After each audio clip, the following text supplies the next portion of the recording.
L'intelligence émotionnelle ne se dit pas, elle se voit. Il existe une forme d'intelligence dont les véritables tenteurs parlent très peu. Elle ne se proclame pas, elle ne s'affiche pas, elle ne sert pas à construire une image de soi, elle se remarque. Dans la manière dont une personne répond lorsqu'elle est blessée, dans la manière dont elle réagit lorsqu'elle se sent rejetée, dans sa capacité à entendre une vérité qui ne lui plaît pas, dans sa capacité à reconnaître qu'elle a mal interprété une situation, et surtout, dans sa capacité à ne pas faire payer aux autres les blessures qu'ils n'ont pas causées. C'est cela, entre autres, l'intelligence émotionnelle. Pas simplement ressentir, pas simplement comprendre, mais savoir quoi faire de ce que l'on ressent. La recherche sur l'intelligence émotionnelle l'associe notamment à la reconnaissance des émotions, à leur compréhension, à leur expression et à leur régulation. Site of search turn search oui. Et pour beaucoup de gens savent parfaitement parler d'intelligence émotionnelle. Ils connaissent les mots trauma, empathie, limite, communication, déclencheur émotionnel, blessure, toxicité, manipulation. Ils ont appris tout le vocabulaire. Mais parfois, ils n'ont pas appris la discipline qui doit accompagner ce vocabulaire. Et c'est là commence le problème. Chahun, l'intelligence émotionnelle n'est pas un discours. Une personne émotionnellement intelligente n'a pas besoin de répéter constamment qu'elle l'est, parce que ses comportements parlent avant elle. Elle peut être en colère sans devenir cruelle. Elle peut être blessée sans chercher immédiatement à blesser. Elle peut être déçue sans transformer sa déception en procès contre l'autre. Elle peut poser une limite sans humilier. Elle peut partir sans détruire. Elle peut dire « ce que tu as fait m'a blessé », sans transformer cette phrase en « puisque tu m'as blessé, j'ai maintenant le droit de te faire souffrir ». La différence est immense, parce que l'intelligence émotionnelle ne consiste pas à ne jamais ressentir de colère. Elle consiste à ne pas laisser la colère prendre le volant. Elle ne consiste pas à ne jamais avoir peur. Elle consiste à ne pas laisser la peur décider de tout. Elle ne consiste pas à ne jamais être jaloux. Elle consiste à comprendre ce que la jalousie révèle avant de condamner quelqu'un. L'émotion est une information, elle n'est pas toujours une instruction. 2. Le piège des bonnes intentions. Et voici probablement l'un des plus grands pièges de la maturité émotionnelle. Confondre l'intention avec l'impact. Je ne voulais pas te blesser. Très bien. Mais est-ce que tu t'es demandé si ton comportement pouvait malgré tout blesser? Je voulais simplement me protéger. Très bien. Mais est-ce que ta protection a consisté à punir quelqu'un qui ne t'avait rien fait? Je voulais simplement poser mes limites. Très bien. Mais est-ce vraiment une limite ou une manière élégante de contrôler l'autre? Parce que l'enfer est parfois pavé de bonnes intentions. Une personne peut sincèrement croire qu'elle fait ce qui est juste et pourtant produire énormément de dégâts. L'intention explique. Elle n'efface pas automatiquement l'impact. Et une véritable maturité émotionnelle consiste justement à pouvoir tenir les deux vérités en même temps.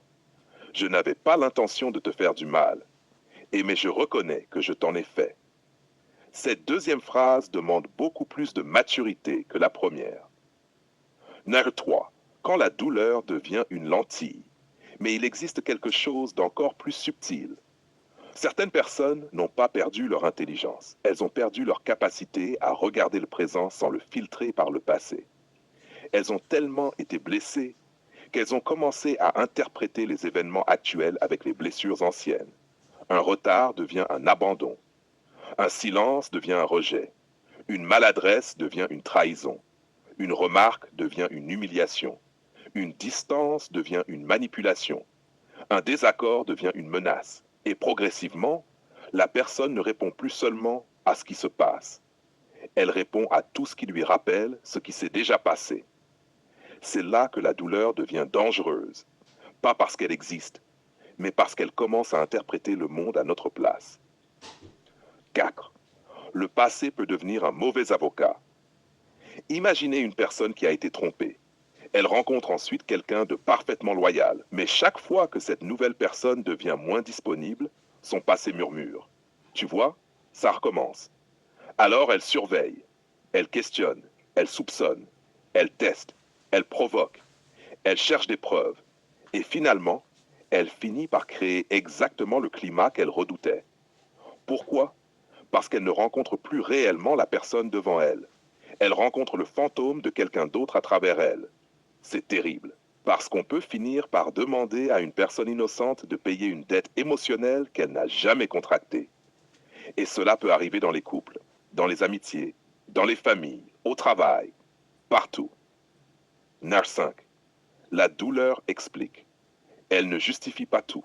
Il faut avoir suffisamment de compassion pour comprendre les blessures des autres, mais suffisamment de lucidité pour ne pas tout leur pardonner au nom de ces blessures. Oui, une personne peut avoir été profondément blessée. Oui, son histoire peut expliquer certaines réactions. Oui, elle peut avoir développé des mécanismes de défense. Mais comprendre l'origine d'un comportement ne signifie pas déclarer ce comportement acceptable. Sinon, toute violence émotionnelle pourrait devenir légitime dès qu'on lui trouve une origine. Et ce serait une catastrophe. La vraie maturité commence peut-être précisément ici. Je comprends pourquoi je suis devenu comme ça, mais maintenant que je le comprends, je suis responsable de ce que j'en fais.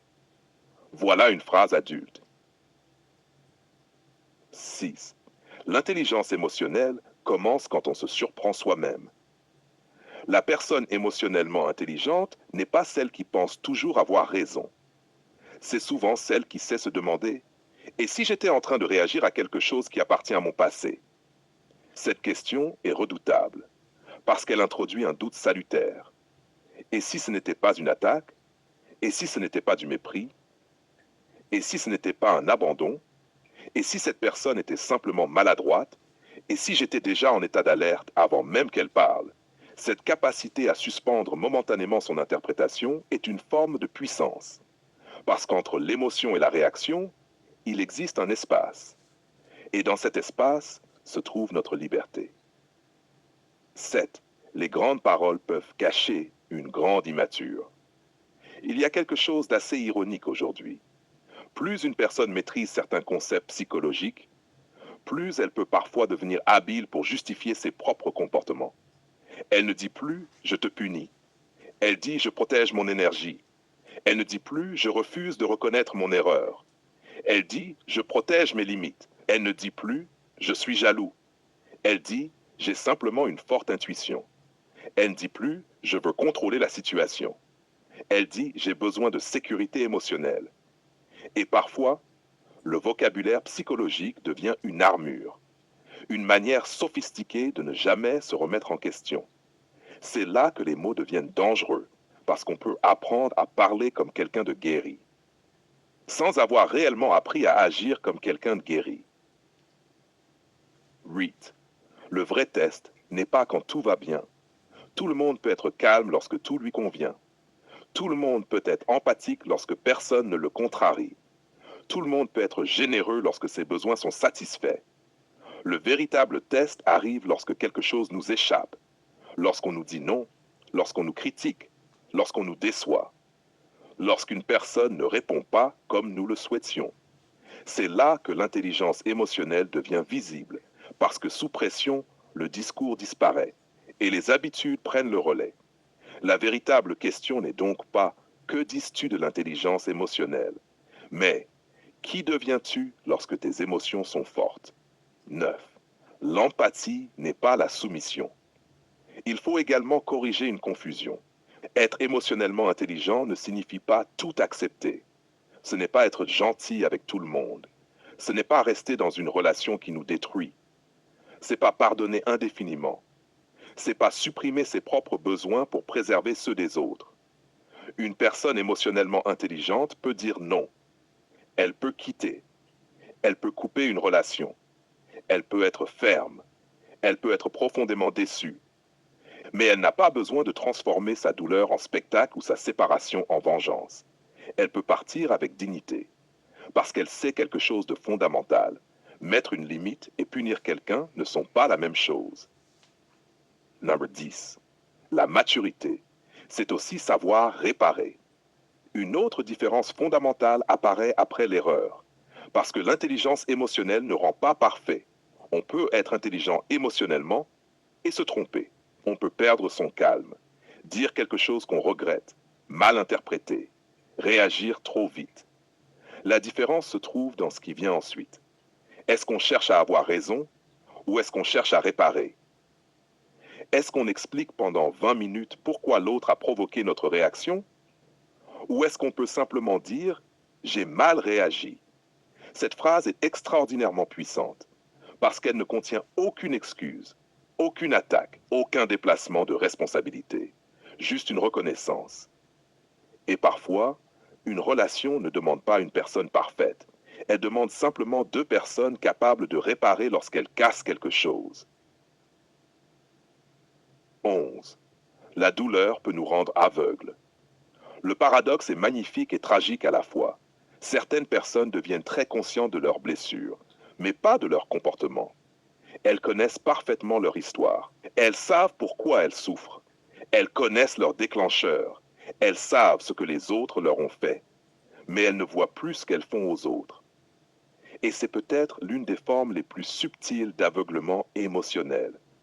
Parce qu'on peut devenir tellement concentré sur sa propre douleur qu'on finit par perdre la capacité de percevoir celle qu'on provoque.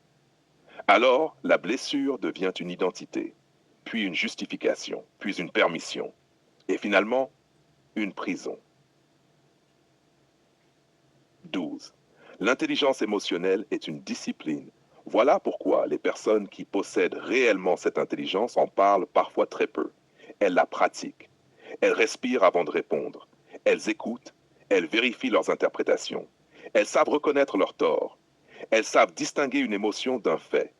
Elles savent dire « je suis blessé » sans conclure immédiatement « tu es une mauvaise personne ». Elles savent dire « je ne suis pas d'accord » sans transformer le désaccord en guerre. Elles savent dire « je dois partir » sans nécessairement détruire ce qu'elles quittent. Et surtout, elles